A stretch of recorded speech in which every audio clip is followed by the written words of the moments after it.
Hi there, welcome to Nonsense Whisky. My name is PF, and this week we're going to be covering a little bit something different, which is the Glenfiddich IPA experiment. Now they've recently done a kind of experimental series. This is at the back end of last year, 2016, and it's so far churned out 2 bottlings, and that's this one, the IPA experiment, and the other, which is the Glenfiddich 20 or XX as you'll see it on the bottle.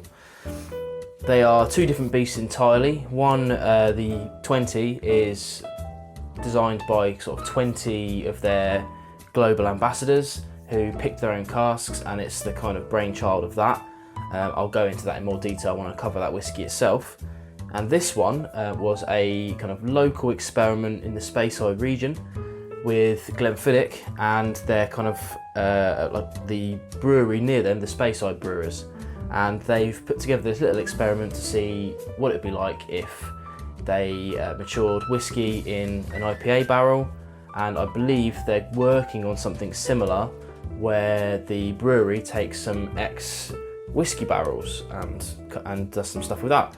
But this is the Glenfiddich version of it now, so we'll cover this and see what we get.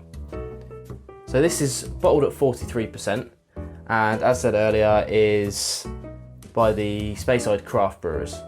And what they've done is they've got Glenfiddich Spirit aged in Glenfiddich barrels and finished for 3 months in IPA barrels, IPA casks. Now this kind of IPA they've created was specifically created for this experiment.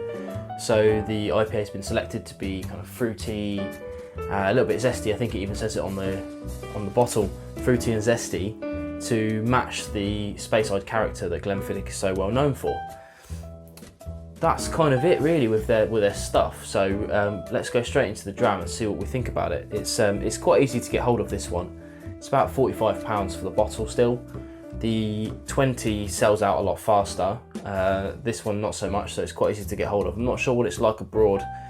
Do let me know, but I think if Glenfiddich are known for being quite far reaching, so hopefully you guys can have a go on this. So let's go in for a nose and see what we get.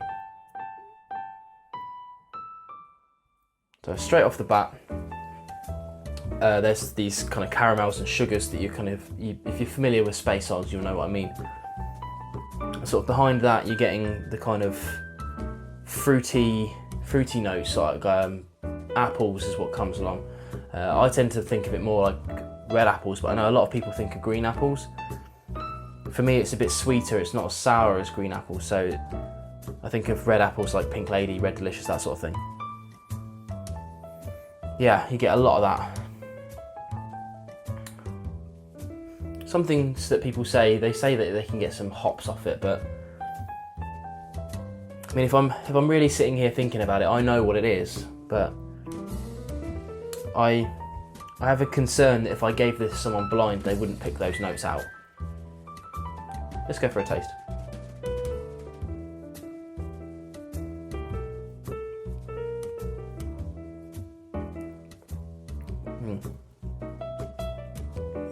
So yeah, for me, it's pretty much the same deliverables from the nose on the palate. You're getting those kind of, that sweetness, the appley taste. There's not much oak going there. It's your kind of your typical Speyside fare, your typical kind of Glenfiddich fare. You know, it's by no means a bad liquid. I don't know what the age is. It's a non-age statement, so I can't really comment on that. It doesn't taste too young. You know, sometimes, especially the Scotch malts tend to age a bit more slowly, so you can really tell if they're kind of 3 years old. You know. But this doesn't taste young. I doubt it's anywhere near 10 years though. Probably 8. I would wager 8. But one of the biggest things I get from it is not the IPA influence. It's there for sure. It's more of an aftertaste, to be fair. You kind of, once the finish is gone, you're kind of getting that IPA taste if you're into your beers. But I'm not sure anyone would notice if I gave it to you blind. I'm not sure you'd notice.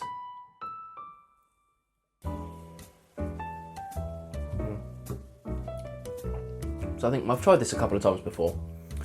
and I tried it at a tasting as well, and I said the same thing there. My biggest complaint about this is I really wish it tasted more of the IPA. It's such an insignificance on the final flavour that it's almost irrelevant. And £45 is a lot of money to ask for that, I think. It's by no means a bad liquid, not by a long shot, but I feel like if they sold this as Glenfiddich itself and put the actual age on it, it would sell for a lot less.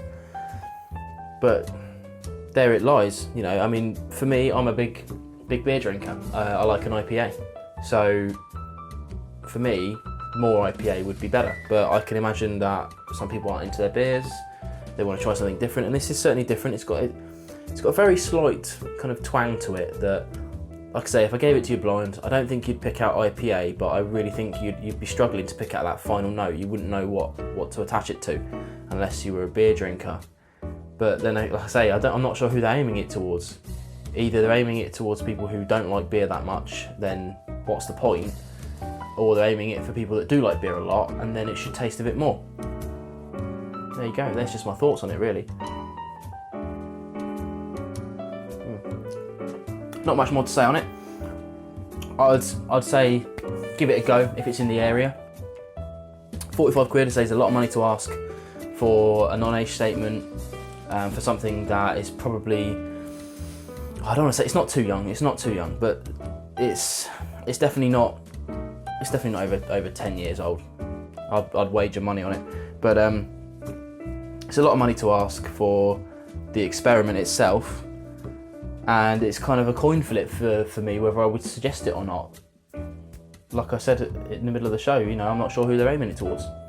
But there you go. Hopefully I'm going to cover the 20 at some point in the future. I don't have a sample at the moment, but I will try and get one. If not, I'll have to get a bottle, no problem. But thanks for watching, as always. Don't forget to like, comment and subscribe, and don't forget to keep the nonsense out of your whiskey.